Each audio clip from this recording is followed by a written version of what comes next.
We're joined now by Republican Senate candidate in Arizona, Kari Lake. Kari, my goodness, this was not the Hail Mary that Joe Biden's team need.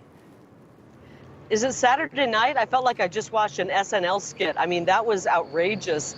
This guy is so out of control, and he had the fake news, the biggest fake news propagandist in the world interviewing him, asking him over and over again. And, you know, I'm just shocked that he doesn't see what's really happening. But it's apparent that the fake news media wants him out. And it's apparent that Joe Biden is still completely as clueless as we've all known since the beginning, since he ran in 2020 and was drawing 8 or 10 people to events. Listen, I just wrapped up an event about an hour ago, and I have more people that are still here, wonderful people who are still here. And more people are still here an hour after one of my events than Joe Biden could even get in his events. He actually thinks that he has bigger events than our president, President Trump.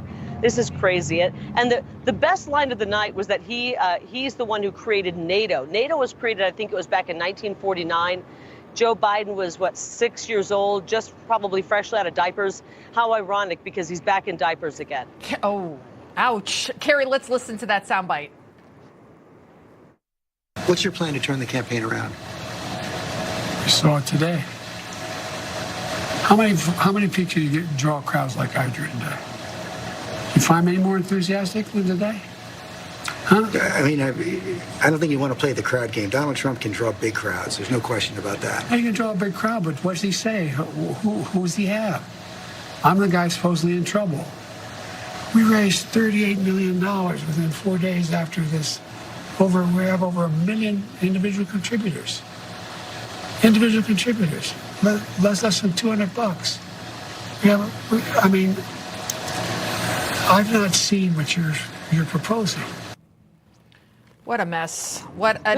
It's like it's almost carried like he's a critically wounded racehorse that needs to be put out of his misery at this point. Why are they running this guy into the ground? Is this obsession with power overriding their common sensibilities that the campaign is in dire straits at this point? What do you think it is? Well, I don't think it's his obsession with power. I think it's his fear over being caught for all of the many years of malfeasance and corruption that he has been part and parcel to. And they know that when President Trump gets into office, we're going to make sure that we don't have corrupt individuals in the government anymore. You know, the Biden family has taken millions of dollars from our adversaries. That line, who does he have? Basically, he's saying, who are these people at President Trump's rallies? I'll tell you who they are. They're hardworking Americans. They're retirees who did everything right, paid into taxes, and now they're watching as Joe Biden for the past 2 years has cut Medicaid and Medicare, and they're watching as Joe Biden is ready to cut Social Security, and they're watching as Joe Biden has pushed inflation to where these retirees can't even afford to live, even though they saved with a nest egg to get into their golden years. The people who President Trump has are hardworking Americans, young people, people of all colors, all backgrounds, middle class, working class, upper class. President Trump has we, the people. Joe Biden has the globalists and a bunch of corrupt individuals in Washington, D.C., and he knows he's in trouble if he loses this. And guess what, Joe? You're going to lose this, whether you get pushed out now or you lose this on November 5th, on Election Day, when we take back our country.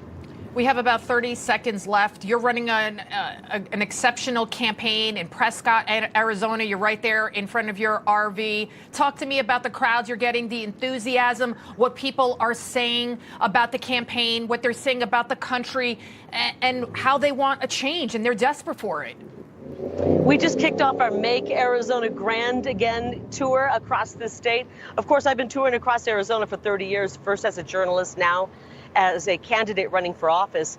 But right now, we're just going out and talking to the Arizona people about how they're being affected by Joe Biden's economies. Ruben Gallego has voted with Joe Biden 100% of the time, and they want to change. They want to get back to those America First policies and principles that make our lives better. So I've got this gorgeous bus behind me. We're all over the beautiful state. We're here in Prescott, Arizona, one of the great, it's original capital of Arizona. And we're here tonight, and we were in Sedona yesterday, and Flagstaff and Williams, and we're heading to Payson and all points beyond, including southern Arizona. The people are with us. We're drawing massive crowds. Our movement has only grown stronger, and we are so ready to vote and take our country back. And I want everyone to know we can turn this around quickly. It's not rocket science. It's not brain surgery. It's just common sense. We know how to fix these problems. When you elect President Trump for president and you elect Kari Lake for U.S. Senate and all of the great America First candidates out there, we're going to turn this around quickly and be safe, secure, and prosperous once again. Kari Lake, thank you so much for joining us. Thank you.